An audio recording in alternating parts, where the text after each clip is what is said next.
제 채널에 나르시시스트 부모 관련 영상에 꽤 자주 달리는 댓글이 있어요. 왜 부모 자녀 사이에 갈등을 조장하냐? 자녀도 잘못할 때가 있는데 왜 부모만 욕하냐? 이런 댓글들이에요. 물론 부모 자녀 관계가 둘도 없는 소중한 관계인 건 맞죠. 근데 이건 부모가 나르시시스트가 아닐 때 이야기예요. 공감 능력이 없는 나르시시스트 부모는 본인이 힘든 것밖에 모릅니다.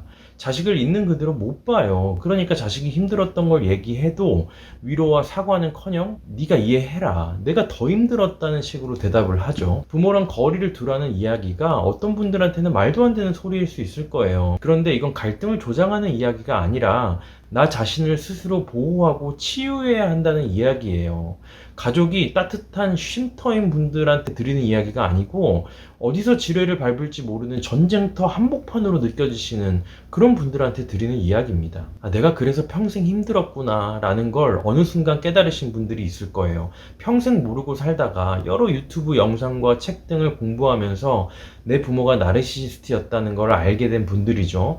답은 결국 떠나야 한다는 걸 알게 됐을 거예요. 아예 연락을 끊을 수도 있고 최소한의 접촉만 유지하면서 정서적으로 단절하는 형태일 수도 있습니다. 왜냐하면 상대가 정말 나르시시스트라면 바뀔 확률이 거의 없기 때문이에요. 지금까지 겪어왔던 관계의 패턴이 앞으로도 계속 유지될 거예요. 내가 지금까지 얼마나 힘들었는지에 대한 이야기, 그리고 당신이 나르시시스트의 성향을 가지고 있고 이게 정신적인 문제라는 이야기, 이런 말들을 아무리 해도 그 말을 받아들이지 않을 겁니다. 아직 안 해보신 분들은 꼭 해보세요. 그렇게 했을 때 정말 진심으로 내 고통에 공감해 준다면 그분은 나르시시스트가 아니에요. 관계 개선의 여지가 있는 거죠. 그런데 그게 아니라 내 고통에 공감하기는커녕 나는 어릴 때 할머니 때문에 더 힘들었는데 다 버텼어. 그때 너 어릴 때 나도 너 아빠 때문에 힘들었어. 지금 내가 힘들었다는 얘기를 하고 있는데 그런 대답을 하는 거죠. 부모가 자식한테 그 정도도 못하냐? 그런 말도 못하냐? 이런 표현들이 돌아온다면 아마 포기를 하셔야 될 거예요. 그런데 나르시시스트 부모와 거리를 둬야 내가 건강해질 수 있다는 사실을 머리로는 알아도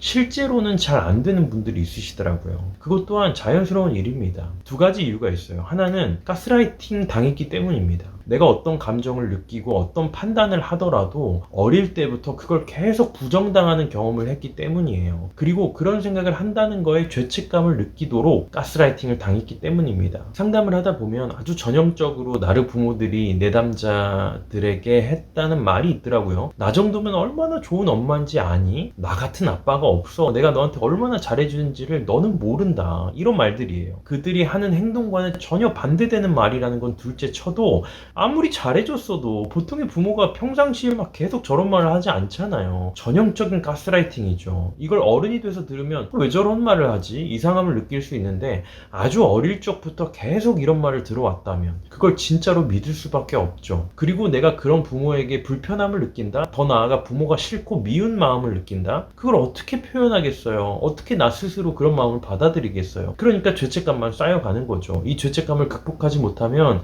나르 부모와의 관계를 정리하기가 굉장히 어렵습니다. 두 번째 이유는 그리움이에요. 근데 이 그리움은 보통의 그리움과는 좀 다릅니다. 보통의 그리움은 경험해본 과거에 대한 그리움이거든요. 근데 이 그리움은 경험해보지도 않은 거에 대한 그리움이에요. 아주 독특해요. 저도 전에는 몰랐고 수백 명의 내담자들과 심리치료를 하면서 그분들의 마음을 아주 깊이 들여다보는 과정에서 알게 된 거예요. 그게 저한테 있다는 것도 알게 됐고요. 우리 모두에게는 이상적인 엄마, 이상적인 아빠에 대한 그리움이 있어요. 에이, 그런 게 어딨어. 인생에 완벽한 건 없어. 라고 생각하시는 분들 있을 거예요. 맞아요. 저도 그렇게 생각해요. 근데 머리로는 그렇게 생각하는데 본능적으로, 감정적으로 느껴지는 그 이상향에 대한 그리움은 여전히 있다는 거예요. 한 번도 경험해보지 못했는데 나도 그렇게 좀 완전히 안겨봤으면, 나도 그렇게 완전히 사랑 한번 받아봤으면, 나도 그렇게 충분히 그냥 더 아쉽지 않을 정도로 진하게 사랑 한번 받아봤으면, 그런 존재가 나에게도 있었으면, 이런 그리움이에요. 정말 좋은 부모가 애들한테 잘해주고 예뻐해주는 모습 모습을 길 가다가 보면 그냥 그거 보고만 있어도 눈물이 난다는 분들도 있어요. 이 그리움이 있기 때문에 부모가 나르여도 떠나지 못하는 겁니다. 이걸 넘어서는 방법은 내 실제 부모로부터는 이걸 절대 충족받지 못한다는 걸 받아들이는 수밖에는 없어요. 이게 말로는 한 문장인데 정말 쉽지 않아요. 이걸 받아들인다는 건 엄청난 상실의 경험이거든요. 하지만 여러분이 한 걸음 나아가려면 이 과정을 꼭 거쳐야 돼요. 이 상실을 정면으로 받아들인 것 외에 다른 방법은 아쉽지만 없습니다. 이걸 잘 도와줄 수 있는 과정이 심리 상담이니까 혼자서 하기 어려운 분들은 치료사의 도움을 받아서라도 꼭 이 과정을 경험해 보시면 좋겠어요. 그럼 이렇게 나르시시스트 부모 아래에서 자란 사람들은 어떤 특징을 갖게 되는지도 한번 살펴볼게요. 이게 도대체 내 성격이 원래 이런 건지 아니면 나르 부모에게 영향을 받은 부분인지 판단해 보실 수 있을 거예요. 첫 번째는 내가 뭘 해야 하는지는 알겠는데 뭘 원하는지를 모르겠다는 거예요. 이걸 해야 되고 저걸 해야 되고 판단은 정말 잘 됩니다. 근데 뭘 원하는지를 모르겠어요. 무언가 원한다는 건 머리가 하는 말이 아니라 내 마음이 하는 말을 듣는 거거든요. AI 보세요. 질문을 주면 얼마나 대답 잘해요. 챗GPT한테 나르시시스트 관련 10분짜리 유튜브 영상 만들 건데 어떻게 해야 돼? 이렇게 물어보면 진짜 술술 대답해 주거든요. 이 영상을 만드는 저는 영상을 만든다는 그거를 원하는 거잖아요. 나르시시스트 관련 영상 만들어서 나르 피해자, 나르 생존자분들 정말 좀 도와드리고 싶다. 이런 걸 원하잖아요. 근데 챗GPT가 무엇인가를 원할 수 있을까요? 어떤 목적을 달성하기 위해 무엇을 해야 하는지를 판단할 수는 있지만 애초에 그 목적이란 걸 뭘로 할지, 뭘 원하는지를 느끼지는 못한다는 거죠. AI한테는 마음이 없으니까요. 그게 바로 마음이 하는 역할이에요. 뭔가를 원하는 거. 그런데 나르 부모 아래에서 자란 사람들은 무엇을 잘 원하지 못해요. 마음의 소리를 듣지 못해요. 왜냐하면 아주 어릴 때부터 마음이 있다는 걸 인정받지 못했기 때문이에요. 마음은 눈에 보이지 않잖아요. 그렇기 때문에 스스로 그걸 알기 굉장히 어려워요. 누군가 들여다봐줘야 그걸 아는 거예요. 특히 아이들은 더 그렇죠. 우리가 거울 보기 전에는 내 얼굴이 어떻게 생겼는지, 이빨에 고춧가루 꼈는지 안 꼈는지 이런 거 모르잖아요. 그런 것처럼 누군가 내 마음을 들여다봐주는 사람이 있어야 내 마음, 내 감정을 들여다볼 수가 있는 능력을 가지게 되는 거예요. 근데 나르는 어때요? 나르의 가장 핵심적인 특징이죠. 공감 능력이 없다. 다시 말해 마음을 들여다보는 능력, 상대의 마음을 비춰주고 받아들여줄 수 있는 능력이 없다. 그래서 뭘 원하는지 모르는 거예요. 이게 심해지면 인생이 굉장히 공허하게 느껴져요. 너무 힘들어서 죽고 싶다 이런 느낌이 아니라 아침에 일어날 이유가 없다는 느낌이 드는 거예요. 하루하루 사는 거 피곤하기만 하고 힘든 일만 있는데 왜 도대체 이렇게 애쓰면서 살아가야 되는 거지? 의미가 없게 느껴지는 거. 공감 능력이 없는 부모 아래에서 자란 사람들의 가장 큰 특징입니다. 둘째는 자기 검열과 비판이 심하다는 거예요. 이건 더 나아가서 자기 혐오라고까지 표현할 수준이 될 수도 있죠. 왜냐하면 나르 부모 아래에서 자란 사람들은 항상 살얼음판을 걷는 것 같은 삶을 살거든요. 객관적인 기준이 아니라 나르 엄마나 나르 아빠의 기준에 조금이라도 벗어나면 엄청난 비판과 분노 그리고 빈정거림에 타겟이 되기 때문에 항상 신경이 곤두서 있을 수밖에 없어요. 그래도 제대로 그 기준을 충족시키기 어렵죠. 그런 상태에서 항상 지내다가 가끔 나르 부모의 기분을 좋게 해주는 경우가 있습니다. 이 기준도 참 웃겨요. 보통의 부모는 아이가 그 아이의 인생을 위해서 좋은 일을 했을 때, 성장하고 최선을 다하고 열심히 노력했을 때 함께 기뻐하고 칭찬하잖아요. 근데 나르 부모는 내 기분을 좋게 해줬을 때, 내 체면을 살려줬을 때, 뭔지 모를 그 우월감을 충족시켜줬을 때 아이를 수단으로 보니까요. 그때 아이를 칭찬하고 인정하거든요. 이 한순간의 칭찬과 인정이 자녀에게는 너무 소중하게 느껴지는 거예요. 마치 사막에서 만난 물 한 방울처럼요. 그러니까 거기에 매달리게 되죠. 비판을 피하고 조금이라도 인정받기 위해 몸부림치는 인생을 살게 됩니다. 근데 그렇게 하려면 편안히 널브러져 있어서는 그거 못해요. 내가 원하는 대로 자유롭게 살아서는 절대 못하는 거거든요. 항상 쪼아야 돼요. 내가 내 스스로를. 자연스럽게 흐르는 감정과 에너지를 따라 무엇을 하는 게 아니라 어떤 목표를 정해놓고 엄청나게 쪼아대서 도달한 그 곳에서 간신히